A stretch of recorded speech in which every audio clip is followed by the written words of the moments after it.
श्री कृष्ण के अनमोल वचन। गीता में श्री कृष्ण कहते हैं, केवल डरपोक और कमजोर लोग ही चीजों को भाग्य पर छोड़ते हैं, लेकिन जो मजबूत और खुद पर भरोसा करने वाले होते हैं वे कभी भी नियति या भाग्य पर निर्भर नहीं रहते। गीता के अनुसार सिर्फ दिखावे के लिए अच्छा मत बनो। वो परमात्मा आपको बाहर से नहीं बल्कि भीतर से भी जानता है। दोस्तों, श्री कृष्ण को भगवान विष्णु का अवतार माना जाता है। श्री कृष्ण उन त्रिदेवों में से एक है जिन्होंने सृष्टि बनाई है। श्री कृष्ण ने पृथ्वी पर अनेक लीलाएं की हैं। उन्होंने ही इंसान को प्रेम का असली महत्व समझाया। भगवान कृष्ण हमेशा धर्म के पक्ष में खड़े रहते हैं। धर्म, नीति शास्त्र का ज्ञान श्री कृष्ण की ही देन है। श्री कृष्ण का कहना है कि मुश्किलें केवल बेहतरीन लोगों के हिस्से में आती हैं, क्योंकि वही लोग उसे बेहतरीन तरीके से अंजाम देने की ताकत रखते हैं। जो एक क्षण में बदल जाए, एक क्षण में भंग हो जाए, वह प्रेम नहीं, लोभ होता है। हर शख्स अपनी जगह सही है। कमियां और बुराइयां बेतुकी बातें हैं। परिस्थितियां हमें बिगड़ने के लिए नहीं, सुधारने के लिए आती हैं। जो सरलता से मिलता रहे उसका महत्व नहीं रह जाता। अक्सर खो देने के बाद समय, व्यक्ति और संबंध के मूल्य का आभास होता है। श्री कृष्ण कहते हैं, शरीर नश्वर है पर आत्मा अमर है। यह तथ्य जानने पर भी व्यक्ति अपने इस नश्वर शरीर पर घमंड करता है, जो कि बेकार है। शरीर पर घमंड करने की बजाय मनुष्य को सत्य स्वीकार करना चाहिए। आप खुश हैं या दुखी, यह दोनों आपके विचारों पर निर्भर है। अगर आप प्रसन्न रहना चाहते हैं तो आप हर हाल में प्रसन्न ही रहेंगे। अगर आप नकारात्मक विचार लाते हैं तो आप दुखी ही होंगे। विचार ही हर व्यक्ति का शत्रु और मित्र होता है। मिट्टी में मिल जाएगा शरीर। श्री कृष्ण कहते हैं, न यह शरीर तुम्हारा है, न तुम इस शरीर के हो। यह शरीर अग्नि, जल, वायु, पृथ्वी और आकाश से बना है और अंत में इसी में मिल जाएगा। परंतु आत्मा स्थिर है। फिर तुम क्या हो? किस्मत का लिखा कोई नहीं छीन सकता। अर्जुन को भगवान कहते हैं कि हे मनुष्य, तुम अपने आप को भगवान को अर्पित कर दो।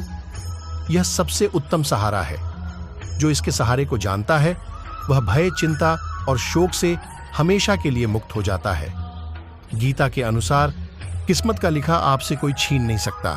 अगर ईश्वर पर भरोसा है तो आपको वो सब कुछ मिलेगा जिसके आप हकदार हैं। भविष्य का मजाक मत उड़ाओ।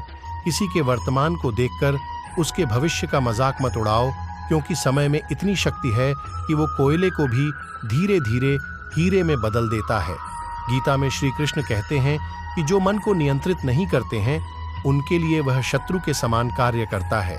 मनुष्य अपने सच्चे हृदय से जो दान दे सकता है वह अपने हाथों से नहीं दे सकता, और मौन रहकर हम जो कह सकते हैं वह हम अपने शब्दों से नहीं कह सकते। अंतकाल में जो मनुष्य मेरा स्मरण करते हुए देह त्याग करता है वह मेरी शरण में आता है। इसलिए मनुष्य को चाहिए कि अंतकाल में मेरा चिंतन करें। श्री कृष्ण जी कहते हैं, जिस व्यक्ति को आपकी कद्र नहीं, उसके साथ खड़े रहने से अच्छा है आप अकेले रहे। जब आपके जीवन के चारों ओर हताशा और निराशा हो, जब दुखों ने आपको हर जगह से घेर रखा हो, तब आप सच्चे मन से कृष्ण जी के नाम का दीपक जलाना और अपना सब हाल श्री कृष्ण को सुना देना। श्री कृष्ण स्वयं आपके सब दुख हरने आएंगे। जीवन में कभी भी किसी से अपनी तुलना मत कीजिए। आप जैसे हैं सर्वश्रेष्ठ हैं। सेहत के लिए योग और किसी की जरूरत पर सहयोग, दोनों से ही जीवन बदलता है। जब जिंदगी में बुरा समय आए तब समझ लेना कि अच्छे कर्म का समय आ गया है। प्रहलाद जैसा विश्वास हो, द्रौपदी जैसी पुकार हो, मीरा जैसा इंतजार हो तो कृष्ण को आना ही पड़ता है।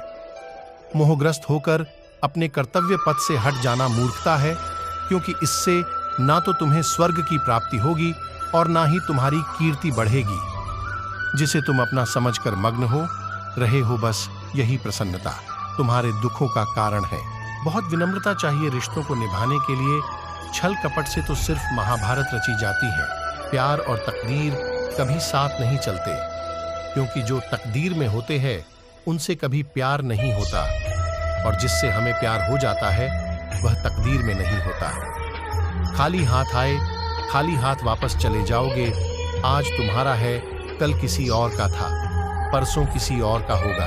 अगर व्यक्ति शिक्षा से पहले संस्कार, व्यापार से पहले व्यवहार और भगवान से पहले माता पिता को पहचान ले तो जिंदगी में कभी कोई कठिनाई नहीं आएगी।